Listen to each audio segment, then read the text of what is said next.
Hello and welcome. Tampa Bay Buccaneers quarterback Baker Mayfield. It's been pretty much widespread that he knew at halftime, by halftime, I should say, he knew the Minnesota Vikings defensive signals.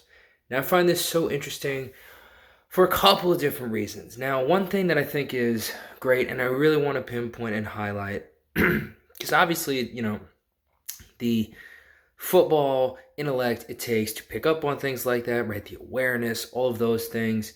That's why you pick a guy like Baker Mayfield over Kyle Trask. Now, don't get me wrong. I was very impressed with the preseason that Kyle Trask put forward. I thought it was the best he's looked since he became a Tampa Bay Buccaneer, and I thought that the situation with the way the quarterback competition broke down, I thought the Buccaneers could have handled it better.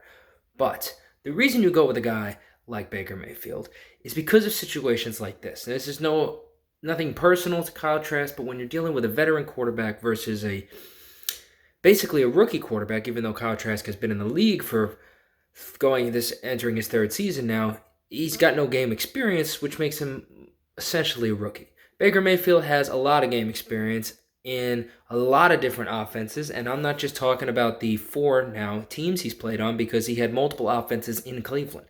So he's played in a ton of different systems, played a bunch of different defenses, and just been on the field a lot. He's experienced a lot of professional level football. So moments like this come up, and you're appreciative of the fact that he has that experience.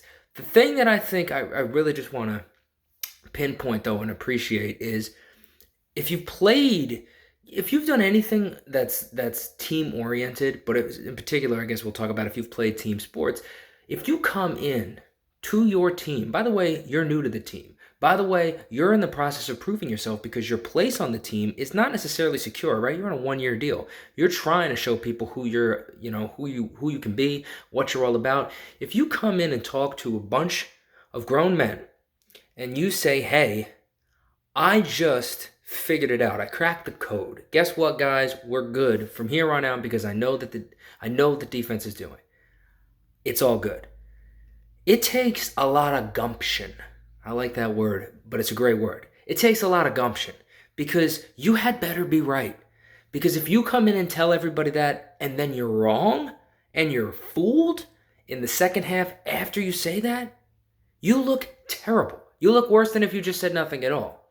So the fact that Baker Mayfield had the gumption or the brass, dare I say, balls to come into the locker room and say, "Guys, don't worry, it's on me, I got it," is very impressive. And it shows the kind of, oh my gosh, I'm not even going to use it. I'm not going to use the word swagger. It shows the kind of confidence and just self-belief that he walks around with.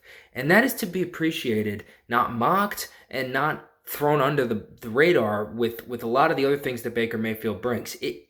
To be able to say to everybody, "I figured it out," and then come through and deliver, it shows you a lot. And I think that Baker Mayfield, that's a confident move. That's a power play. And it's an impressive power play at that, because that's the kind of thing that wins people over, right? When you're a part of a team, like I said, it doesn't need to be team sports, just any sort of team activity.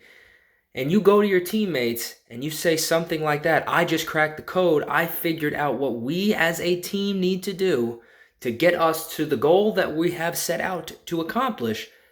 That is very bold.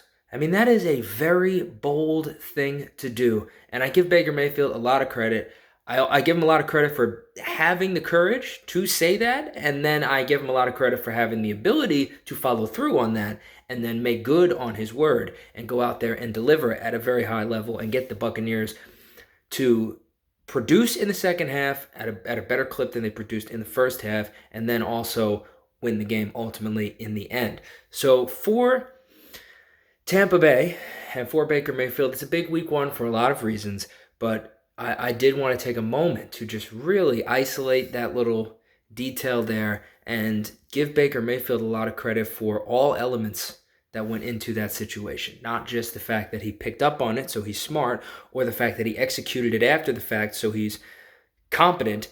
It's it's the psychology behind that entire moment that really impresses me the most. Of course, leave a comment, like the video, subscribe. See you in the next one.